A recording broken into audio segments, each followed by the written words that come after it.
Hey y'all, so fun fact, this is gonna be my third time recording this tier list audio. And the reason for this is just simply due to the fact that I realized the first recording, the audio wasn't recording.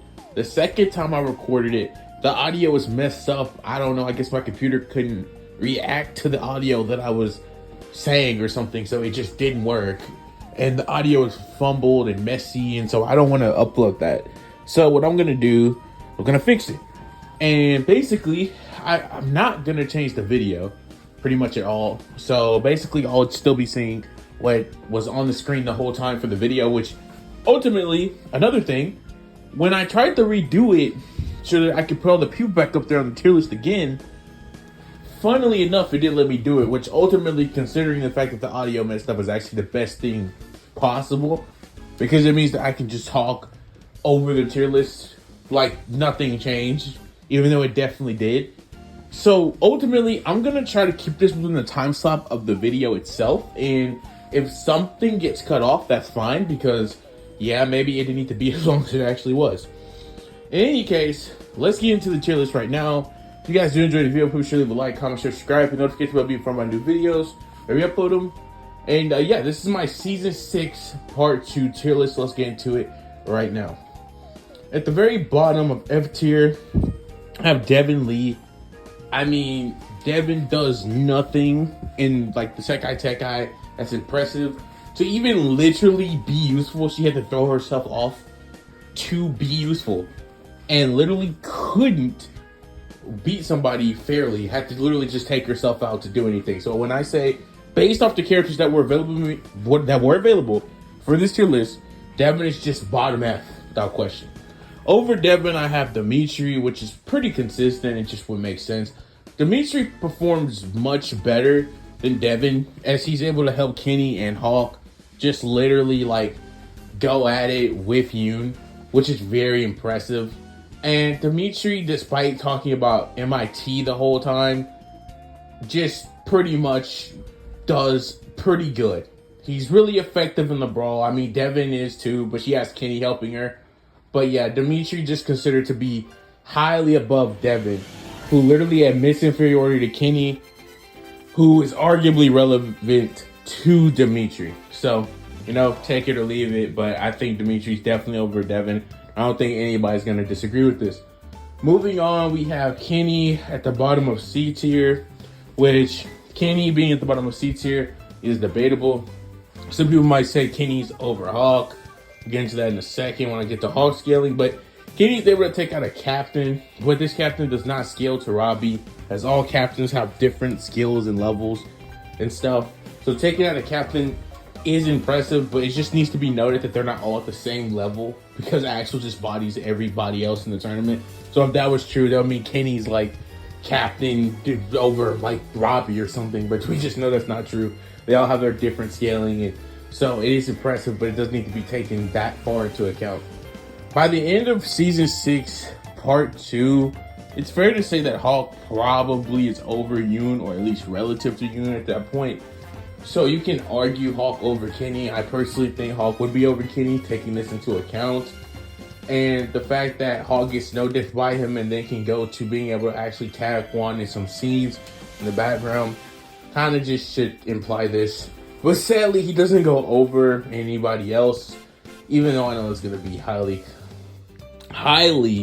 contested in the comment section.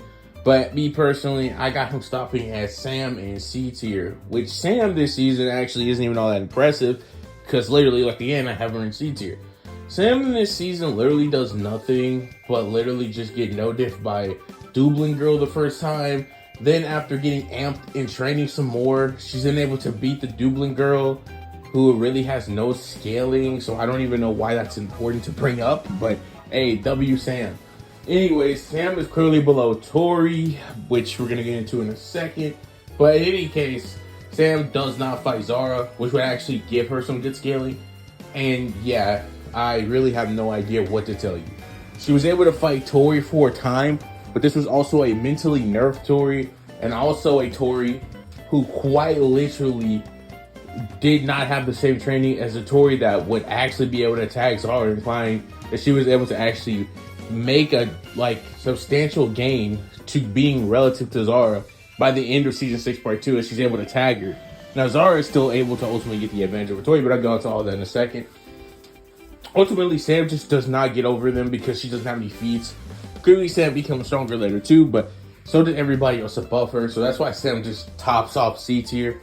I think Sam was pretty mid this season. I think Hulk was pretty mid this season. And even though Kenny had a great performance, I think he also was ultimately pretty mid this season. Moving on to B tier, we have Tori at the bottom of B tier. B tier is like kind of that mid fighter level tier of, I guess, the season for the characters once again allowed and given. Ultimately, Tori is here simply due to the fact that she clearly scales over Sam here, as she's able to ultimately defeat them the first time around, but that's mainly due to her knowledge, not necessarily due to Sam versus Tori in particular.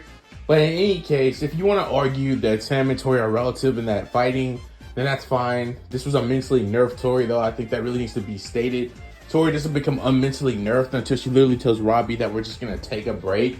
When Tori finally becomes unmentally nerfed, then Tori becomes mentally nerfed again, but thanks to Kreese's training and talking to Kim about being the best to ever do it, we'll get to that later, actually once again gets arguably a rage amp boost, not to mention her training that also amped her so much to the point where she was actually relative to Zara by the end of season 6 part 2.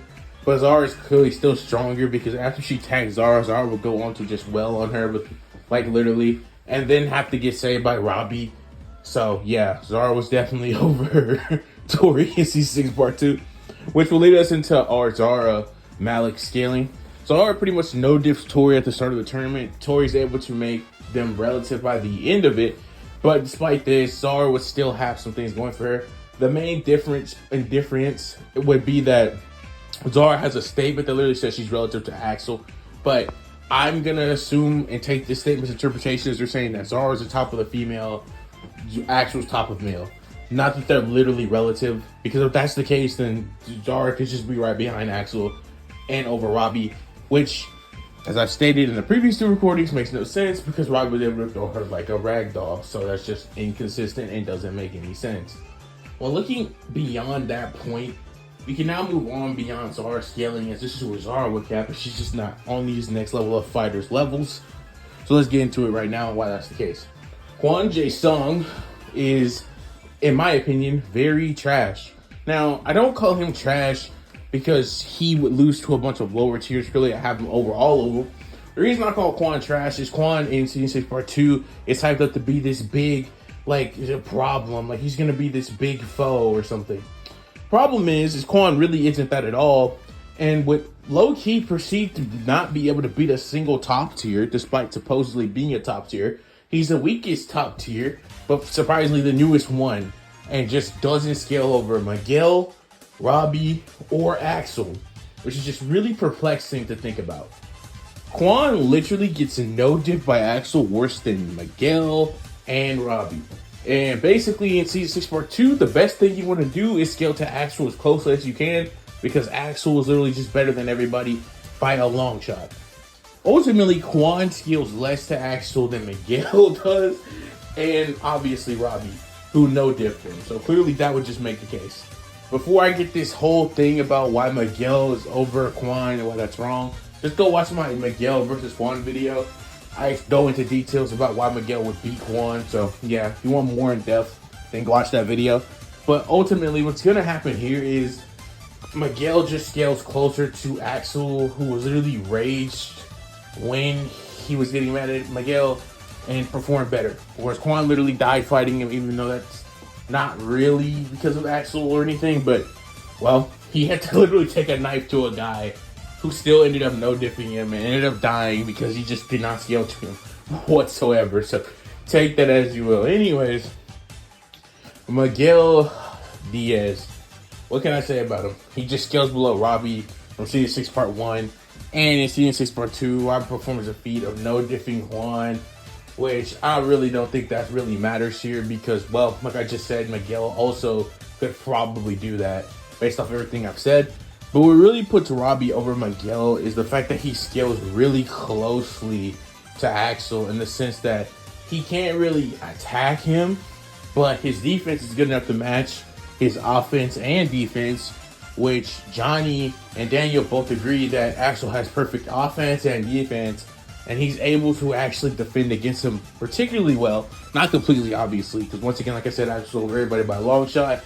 But yeah, Robbie does the best out of anyone we see on screen, so Robbie would just be right behind Axel this season. So with that being said, we can finally get to Axel, but let's be honest, I pretty much just said everything I need to say. Axel literally doesn't get a point landed on him throughout the whole tournament, so I think that would just blatantly put him over everybody. Plus, like I said before, Johnny and Daniel state him to have the best offense and defense. So moving on, we have Kreese and Terry Silver. Kreese and Terry Silver don't even make S tier. Let me get into this really quickly because I'm actually running out of a lot of time. Kreese just blatantly is below Kim due to Tori's statement of saying that she's the best she's ever seen do it, which would pretty much just mean that they're not even in the S tier. Plus, if it wasn't for Johnny, Terry literally would have destroyed Kreese, so there that goes. And Terry is able to obviously box with Kreese, and Kreese potentially being able to beat him if Terry didn't take the slight edge, thus leaving them in A tier. As once again, Tori's statement for Kim Dae-yoon says she's the best she's ever seen do it, and she's relative to Chosen, who clearly would be relative to Johnny and Daniel to some degree. So this would blatantly just put Kim in that tier of power around the S tier level. So yes, Kim is at the bottom of S tier.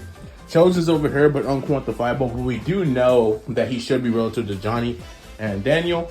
Johnny is below Daniel because he performs pretty bad against Sensei Wolf, to say the very least. He doesn't perform very well at all. Daniel just blatantly outperforms him. And once again, Chosen has no feats, so I think this just should be pretty concrete that Daniel's over Johnny in this part. So there that goes. And last but not least, we have the last thing that I really need to talk about, Wolf at the top. Wolf is at the top mainly due to the fact that he just blatantly scales over Johnny and Daniel and take them both on at the same time and make Johnny look like fodder. Plus, Terry goes out of his way to hire him because he notices his skills. And the final thing that I said about Wolf being over both of them is that his student is so much better than theirs that they even have to admit it themselves and just outperforms him in every way. But yeah, that's basically all I had to say. And that pretty much wraps up why my tier list looks like this. So if you guys do enjoy these tier list videos, be sure to leave a like. Sure, I know to make more of them. And yeah, I'm gonna get up out of here. I'm sorry I had to record this 3 times. This is literally gonna come out yesterday of when it should be going up today. But yeah, if you guys did enjoy the video, please be sure to leave a like, comment, or subscribe. I'll never be able to say enough. I can never say enough. Thank you. I hope you guys get some food. Hope you make some money. Hope you have a good day at work, school, whenever you watch this. Maybe a year from now. I hope you enjoyed it. And I am out. Yes, Wolf is top of S.